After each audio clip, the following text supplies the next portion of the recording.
ليس مقبولا ان احنا نخير الشعب المصري ما بين انك لا تبقى جعان وفقير، لا تمد ايدك وتمشي غلط وتبقى حرام.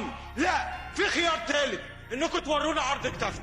من واجبنا لما نلاقي نائب شجاع وقوي زي ده نقف كلنا ورا ظهره ونساعده وندعمه، لانه عارف معنى الكرسي اللي هو قاعد عليه وعارف حقوقه وواجباته. ولما دورت ورا النائب ده عرفت انه رئيس حزب العداله. اسمع بقى بقيه الكلام اللي هو قاله.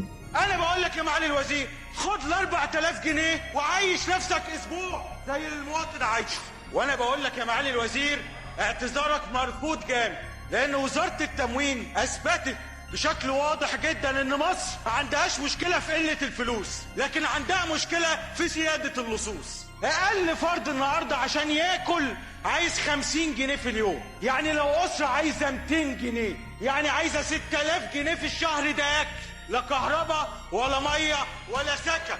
انا بقول لك يا معالي الوزير، خد ال 4000 جنيه وعيش نفسك اسبوع زي المواطن عايشه. اللي بيحصل ده سياسه مجحفه للشعب المصري. اقسم بالله شابوليك.